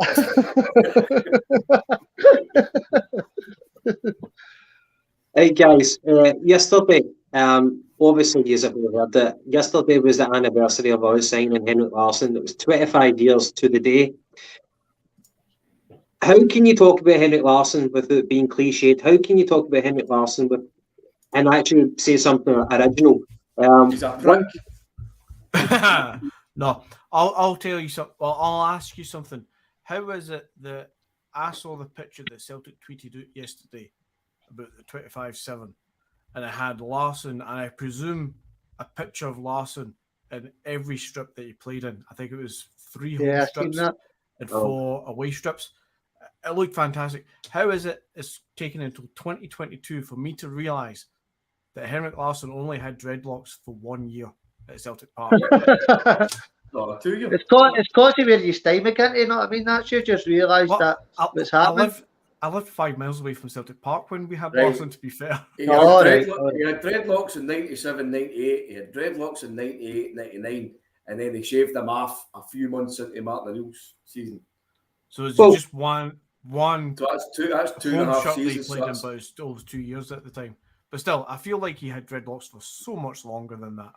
I thought it was more like 3 years he had them for, because that goal that he chipped against Stefan Klos, he had dreadlocks then. And that was what, 2001, surely? 2000. It must have been 2000. 2000, that was 2000. Aye, so it must have been 2.5 years at least that he had it for. I recognise them. Like, I've got a thing about the 1994 World Cup. That was the first international tournament that I'd ever watched as a boy. And I remember seeing him playing for Sweden against Brazil. And that's how I first saw him.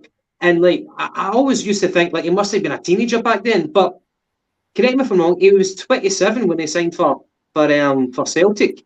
Yeah, something like 26, 27. Because there's been parallels with other players.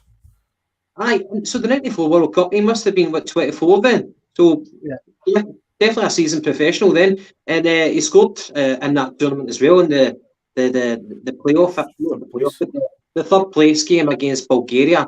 Sweden beat Bulgaria like 4-0, 4-1 or something. So how do you talk about Henrik Larsson without using all the superlatives of the day? But it's one of the ones, like one in a generation. Like that's what we remember. And I actually listened to some Celtic podcasts, and they've got like quite young contributors, and they were like Waynes. They don't even remember Henrik Larsson playing. So it's kind of crazy at the same time. It was 25 years ago. And how long will it be before another person of that ilk plays for Celtic? Like, going back prior to Henrik Larsson, are you saying Kenny Dalglish was like the last world-class centre forward that we had there? Yeah, I think the difference is when you look back to Henrik Larsson coming to Celtic in 97, 98 was the difference in money and not just European football but world football. That's the difference, mate. That's why Henrik was there for 7 years. He stayed obviously into Martinelli era, went to a UEFA Cup final and was making reasonably good money. Probably the same as Alan Thompson, Chris Sutton, Neil Lennon, guys like that. The Premiership money down south was probably not a million miles away from what they were getting in Scotland.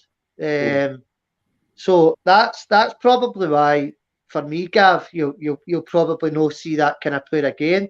I think Scott Brown, Callum McGregor, possibly Tony Ralston in the next 10, 15 years will be guys that will be mainstays in a Celtic squad. Do I think we'll ever see another Henrik Larsson?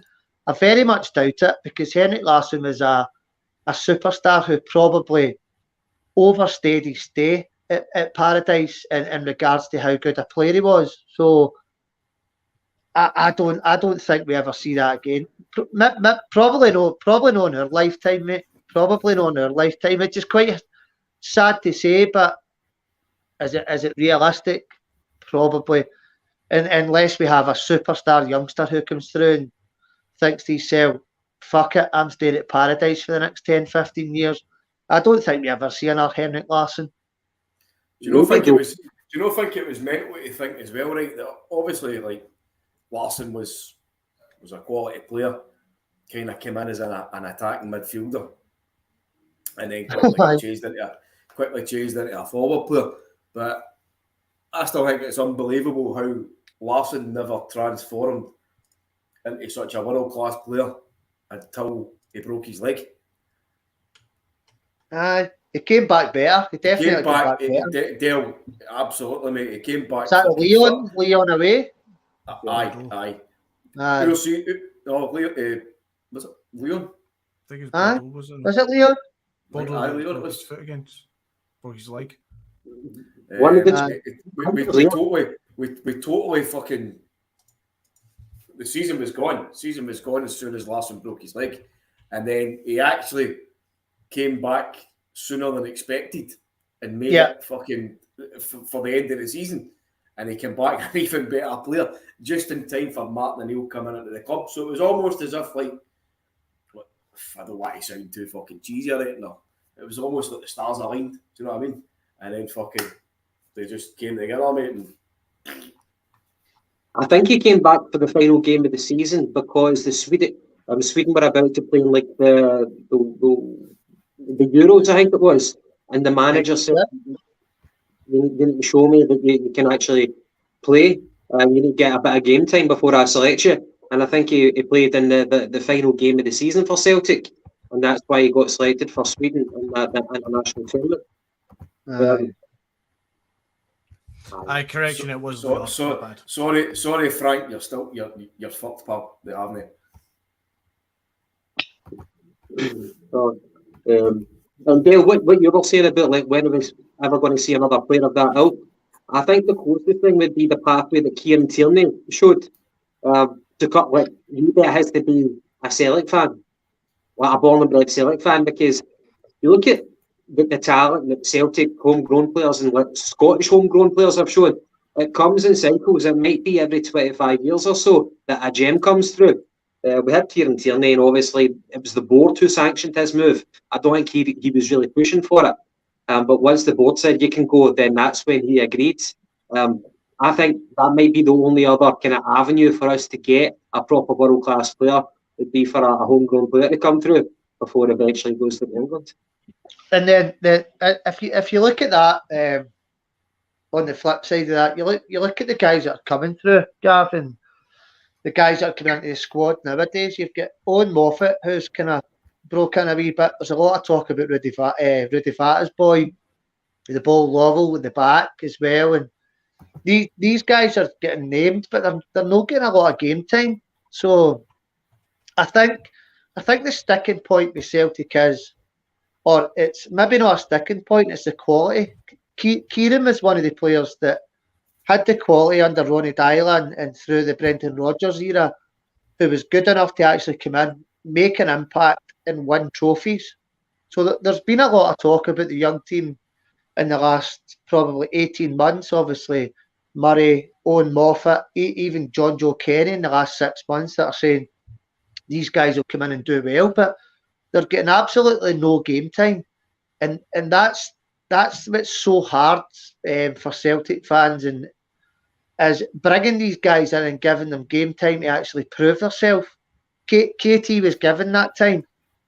The guys that I've spoke about in regards to Moffat, Murray, John Joe Kenny, even Mikey Johnson to a certain extent, that they're not given game time because Celtic fans don't allow it, because we want success and we want it yesterday.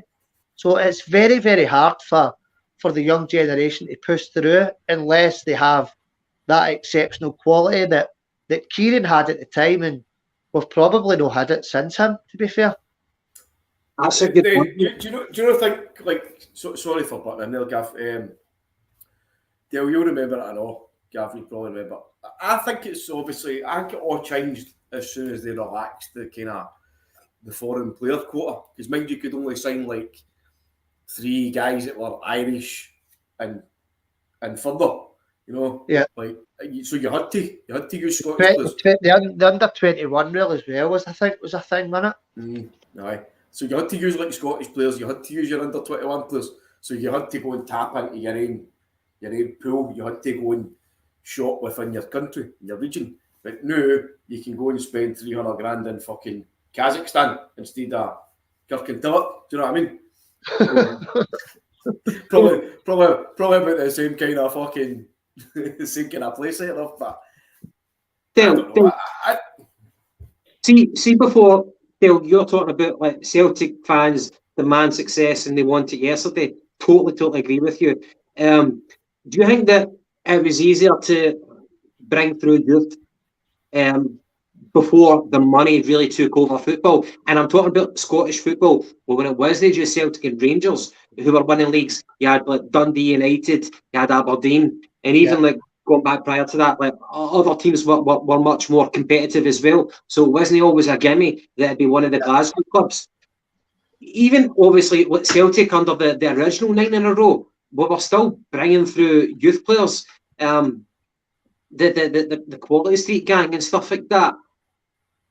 I think money's got a big, massive thing to do with it. Even when you fast forward to nowadays, we've had with that boy Ben Dope, who went to Liverpool.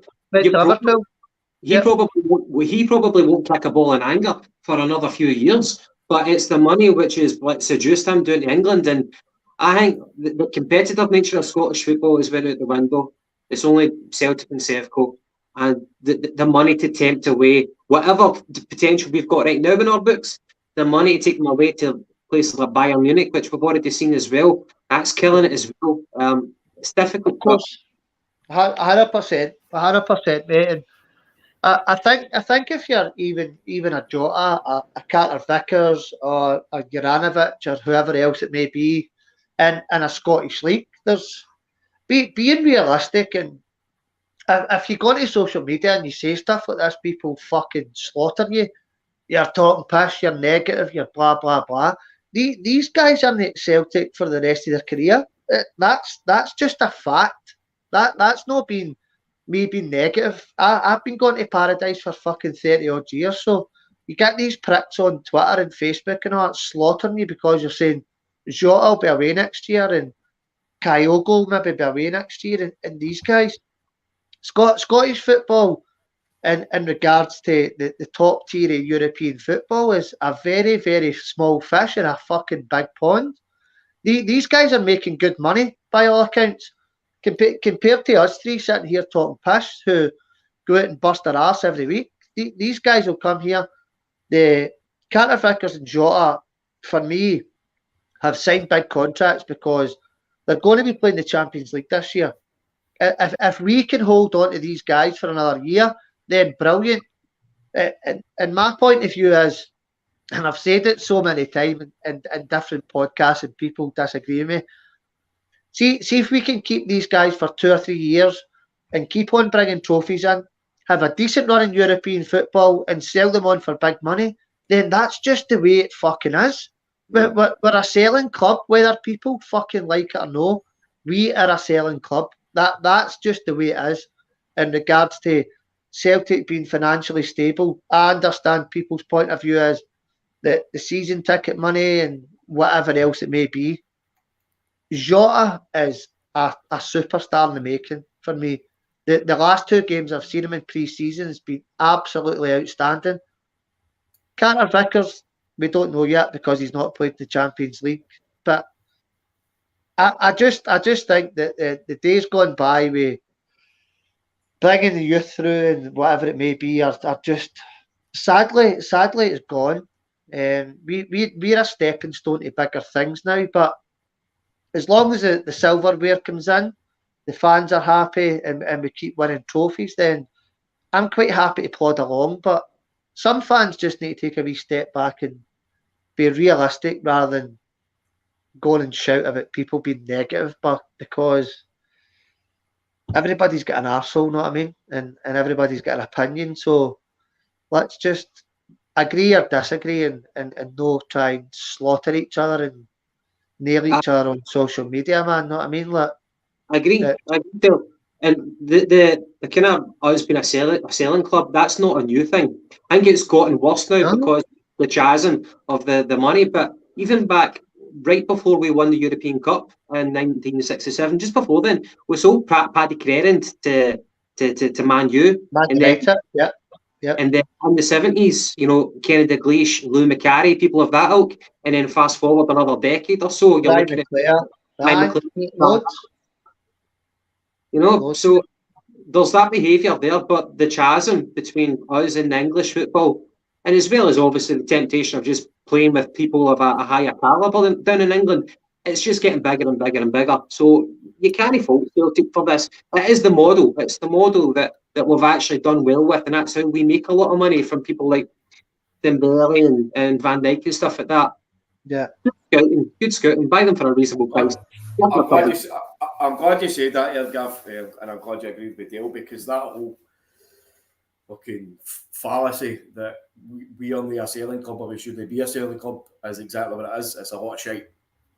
Do you know what I mean? We buy in assets and we sell assets. Hopefully we get a better return on assets. Hopefully when we've got that asset, they perform well. That's just the way football is. Look at fucking Borussia Dortmund. Look at your RB Leipzig. Look at fucking this one and that one. Who cares? As long as we get what you said, mate, as long as we get a guy in who can do maybe 2 or 3 seasons and we enjoy the time there and we get success while they're there and we sell them on and make a bit of money, every cunt's fucking happy. I don't see what's wrong with that. You're not going to get guys staying here for 10, 15 years for the rest of their career unless they're a fucking James Forrest, unless they're a Callum McGregor. No, I mean, even Tierney didn't do it. No, I mean, so what difference does it make? I don't give a fuck if fucking Belarus or fucking Bielerson. As long as they, I think the slight change in the narrative in the last year or two is just Dan's been in, Paddy. I think that's just the slight change in the narrative is that if Neil Lennon was there when Ange came in, there's no way Jota and Carter Vickers and Maeda and guys like that would be there. And obviously this is me talking about Ange having the Japanese connection and stuff. That's a fact. But Ange has obviously got a wee bit more control over what happens in regards to transfers and stuff like that. So he's got the chance to go and push us into a Champions League group to maybe do something that we've done back in Gordon Strachan and a Martin O'Neill era, and that's what I want as a Celtic fan. Under Martin O'Neill, Paddy, when I went to Paradise, I mean Chris Sutton, Alan Thompson, and all these guys, like beating Juventus, beating AC Milan, beating fucking Shakhtar Donetsk, beating Spartak Moscow, and having brilliant nights at Paradise. If they're few and far between, I'm fine with that. but the last 10 years have been very far between. So let's try and get back to the time that we can qualify for a Champions League group stage. No every decade, every couple of years. Maybe we will sell our best assets every 2 years, but that's fine. But let's try and qualify for the big competition more than a decade apart and give the fans what they deserve. No Conference League fucking football every fucking couple of years and Champions League football every decade. Let's try and build something, and whether it's far apart or close apart, we just need to give the fans something back. That's what annoys me the most, mate. We've been miles and miles away from the fans, the board, the manager, the club over the last 15 years, and we feel a wee bit more close knitted at this point. But the board are still a wee bit afar, and I think they always will be. To be honest with you, that goes back to my point originally about Europe, was that look at how poorly we've done in the last 10 years. Let's say since we beat Barcelona, right? Look at how poorly we've done. Been terrible. Yeah. We've not had a good game in the Champions League at Celtic Park since Brendan Rodgers' first season when we played Man City. Man City had to come and equalise against us 3 times. Other than that, fucking horrendous. PSG came to Celtic Park and absolutely pumped us. This one came. These fucking no-mark teams that we'd never heard of came, and every single one of them pumped us. But do you know what the problem there was, mate? See, every single one of these teams that came to us, they came and had a go at us. They never fucking came to Celtic Park and just sat about and waited for a chance. They came and fucking took matters into their own hands. So that's what we need to do. You know what I mean? I don't give a fuck the quality of player that we've got. Of course, it helps. It helps to have a better quality of player, and it helps to have a better backup than Stephen Welsh or fucking Osazi Uragidi. But these guys might come in and do a turn. You just don't know. But Andrew has got his finger on the pulse, mate, with this team. And I think what he done last season, he's going to take into this season, and he's going to learn from it. Martin O'Neill had to do it as well. Don't forget, Martin O'Neill's first venture into Europe was the UEFA Cup, and we get popped out after Bordeaux. Christophe Dugarry fucking scored 1 or 2 against us. So that was his first foray into Europe, and we get beat. We get put out early. And then the next season we went to the Champions League. We still get popped out, but it was what an adventure. You know what I mean? Because we went out and we played football. We went out and didn't be fearless against Europe's best. We went to Turin, and our first game ever in the Champions League, and we went and had a go. Martin O'Neill's fucking in the interview, absolutely raging because we get fucked because we went out and we gave them a shot. We had Petrov running his balls off. We had fucking everybody just going toe-to-toe with one of the best teams in Europe. We never just went there and went, well, do you know what? I think we'll just maybe sit back tonight and we'll see if we can maybe sneak a wee goal for a corner or something. No, fuck that. Pencil out the window. Fucking go for it. No, you actually threw a pencil there? I did, mate. I'm even going to throw a shelf. No, fuck it. Go for it. Even hark back to Jokestein. Look at the fucking European Cup final. We played the Catenaccio Kings, Inter Milan, and we played them after the park, mate. They didn't know what fucking hurt them because it was just relentless attack after attack after attack. We didn't give a minute. We didn't stop. This team doesn't stop, and this team doesn't give teams minutes. So go and do it in Europe what we do in the SPL and stop fucking about. I'm excited, mate, about the Champions League. I really am. I really am excited. I don't know what Gav thinks, but I think we've got the squad for Ange to maybe, and this is one me, you, and Paddy and Gav have probably spoke about a year ago, and Ange Postecoglou's formations and stuff like that. But I really think we have got the squad. We've obviously got 34 days left of the transfer market to go, but we've surely got a squad for whether or not we get big guns or not coming to Parkhead, Gav. We've got a squad, strikers and wingers and a decent enough defence and a very good goalkeeper to give ourselves a very, very good account of ourselves in a Champions League group. Whether or not we get rattled with 2 massive big guns, which could happen because I think we're in pot 3, but we should really be giving a good account of ourselves this year, Gav. I think Albeit we could maybe add another one or two to the squad, probably. I would like to think so. I'd like to think so. I don't believe in being overly pessimistic and listen to what the media are going to tell you and what some negative fans will repeat. I'm looking forward to it. The players that we've signed, everybody, whenever they sign for Celtic, they talk about they're looking forward to the big European nights, the atmospheres.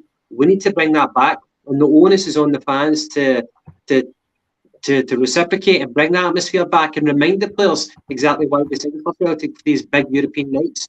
So the occasion alone, I think, will be fantastic. It'll be a hair in the back of your neck sort of thing. It's been a while since we've had it.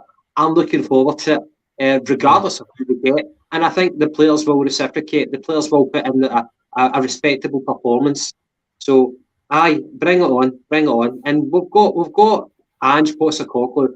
He took Australia to a World Cup, and that didn't faze him at all. He rises to the challenge. And whenever the Scottish media reminded him of he'd never played in big competitions, he reminded them of that. Australia gave a good account of themselves regardless of who they played. So, yeah, I brought it. I can't wait, mate. Can't wait. Honestly, can't wait. So, Your back, your new badge in your background as well, by the way, lads, is fucking banging, man. Banging. that's McGinty for that one, wasn't it? Very nice, man. Where did McGinty go? Did his donkey fall off a cliff? Um, Did Rob- the Wi-Fi? He fell out the window. okay. The woman's Oh, The fucking the darkness came and they all had to run for cover before the fucking aye. news came out. Maybe it was just because I came on Tuesday, was raging, you know what I mean? So I'll probably be sacked with the Boise bus tonight as well. So I said, hi ho. That's all right. Get in the taxi now, mate. Don't worry about it. But as I'm going to say, fucking Gav, I'll ask you, right, mate, because you've been asking all the questions, right, as per usual.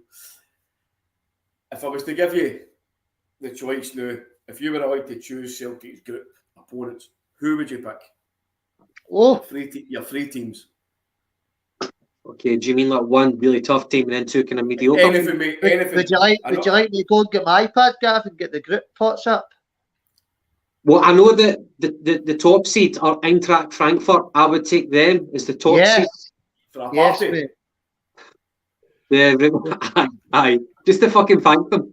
Aye, of course, mate. We can all finally get to where the Frankfurt taps that we went and bought after the final.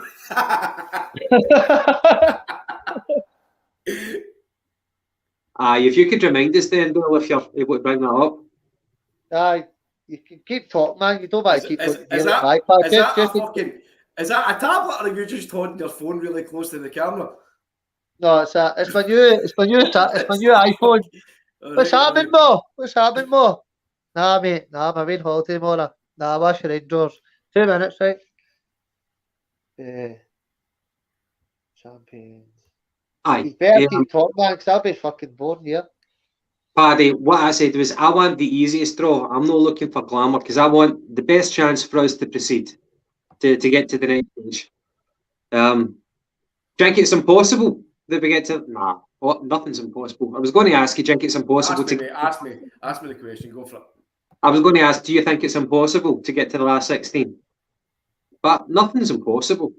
To get to the last 16 was the round after you get through the groups, the round after that, isn't it? Well, you get through the group, get into the last 32, and then the game after that's the last 16, and then it's quarterfinals, is that right? No, I don't think it's the last 32. I think it's the last 16. You get through the group when you go into the last 16. What am I thinking? Am I thinking about Europe? I'm thinking about the fucking whatever. It's definitely not impossible for us to qualify for the group stages. I don't care if we're in the group of death or the group of fucking life, whatever you want to call it. I don't know. Frank obviously disagrees with me. Of course, you're going to disagree, Frank, because I think you think this is the most ridiculous competition in the world.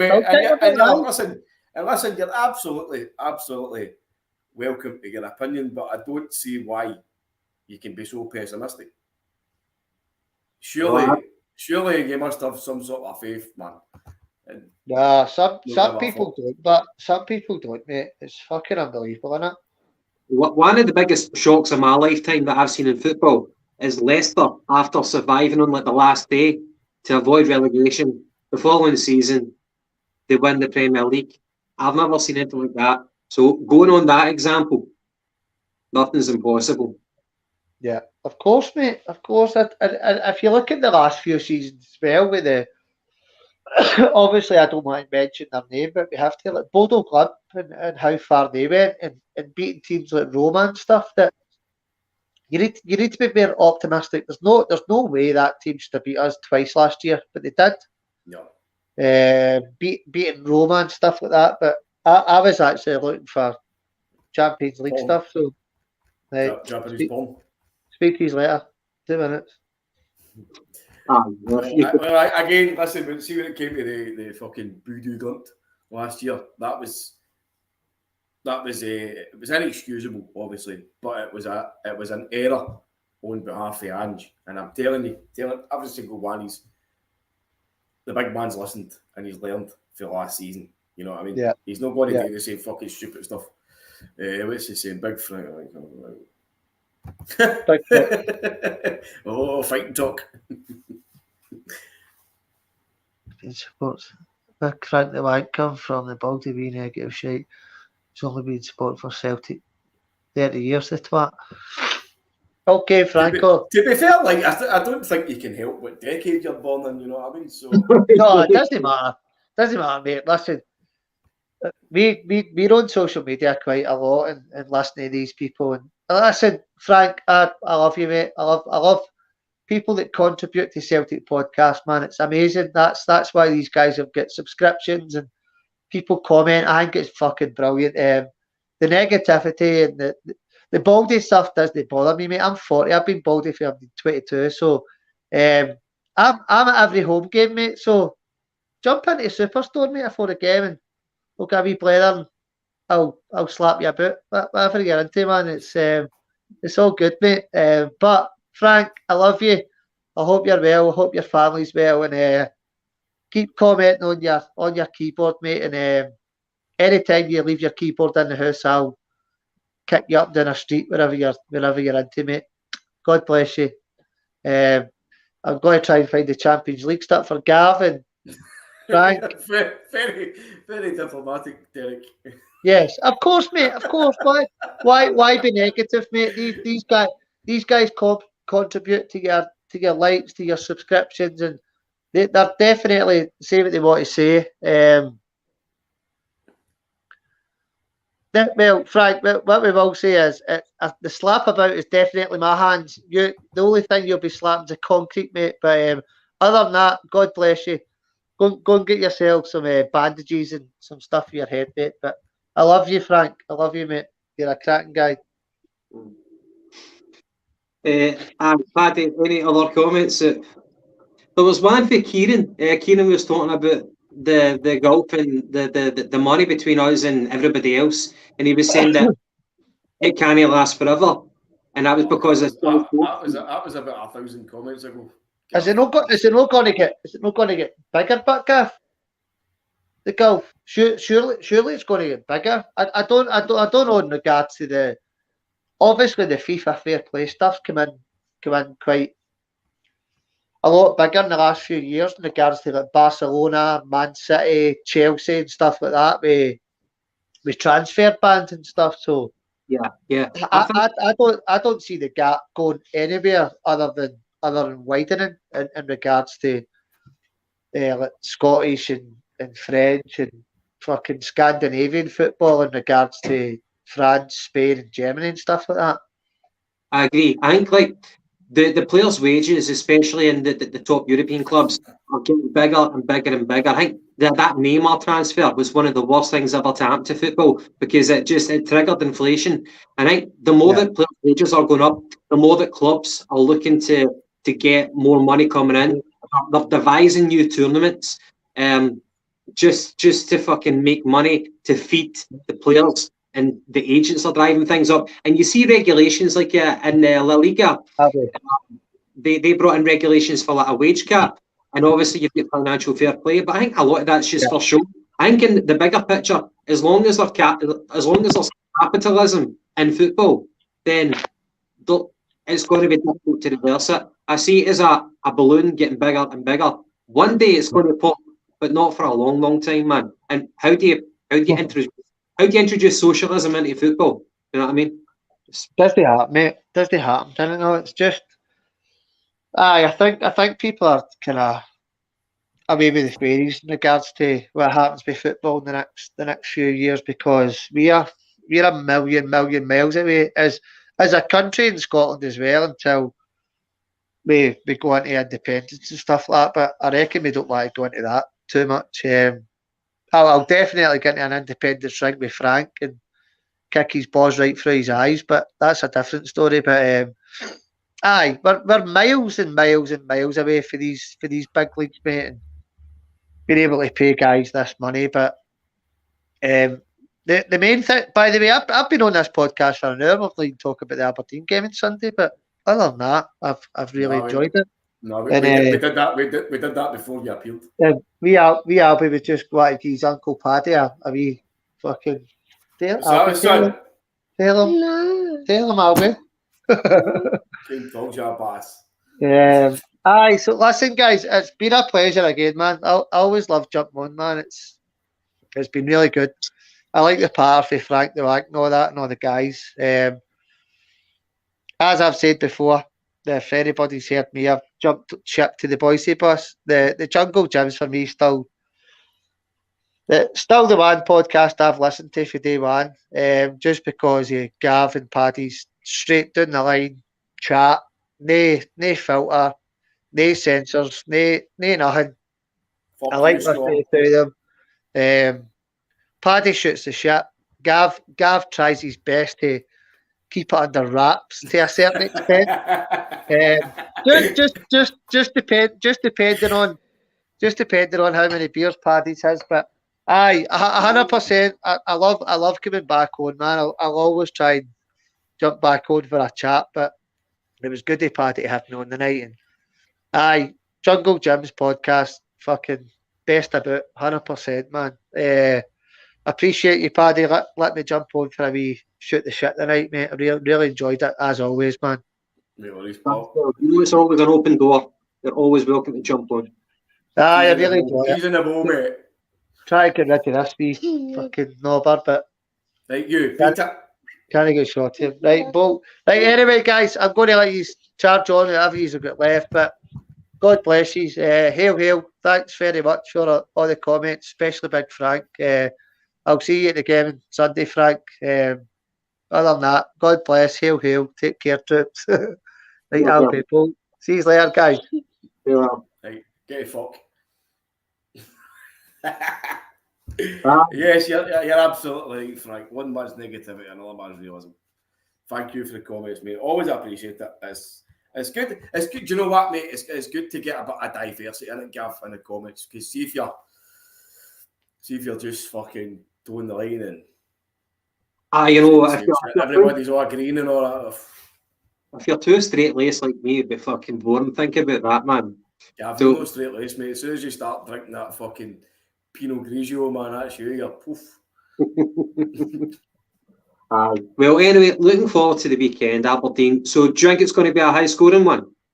I do, mate. I actually think we're in for a bit of a very, very tough season this season. So, I think on Saturday for them will be a high-scoring game, and I think Sunday for us will be a high-scoring game for us. Well, you remember last season, obviously, you can't erase that for your mind. I think it was in the open 7 games, we lost our first 3. And at that point, Ange said, no more fucking about, we need to win every game. So I don't think we're going to have the same start as last year. But at the same time, wouldn't you be picking up wins, Kelly? Cheers, buddy. Cheers, man. Sorry, mate. No, at all. We're not going to have the same start as we did last season. The mentality is different. We're starting off in a very stronger point of view. Recruitment, fitness-wise, we're ready. already. But I think the first Celtic and Rangers game is like the fifth game of the fixture list, if I'm right, the fifth game. So we need to be picking up the wins up until then. We need to be putting the pressure on them.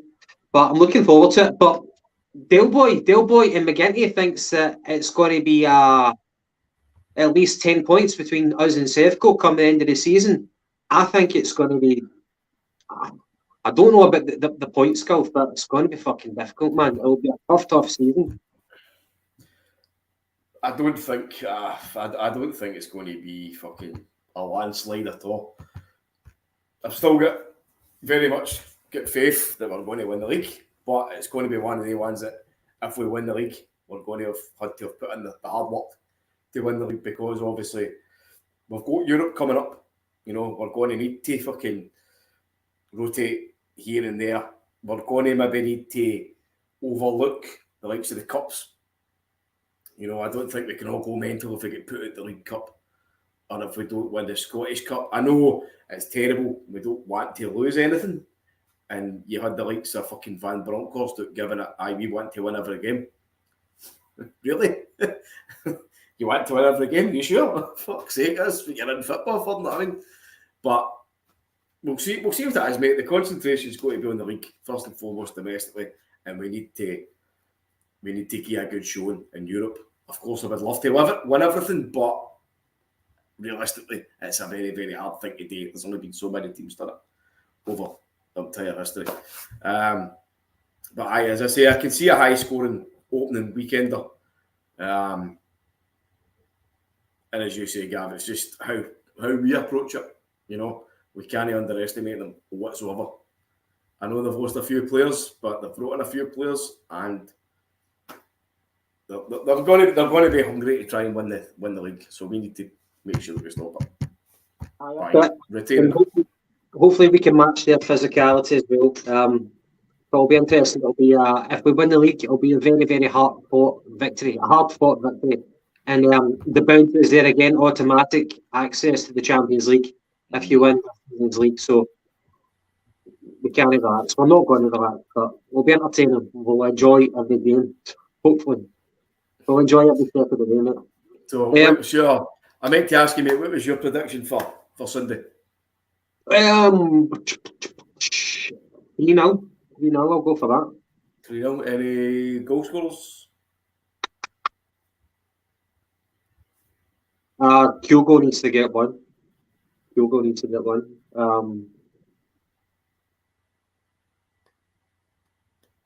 Maida, Kyogo, and somebody else.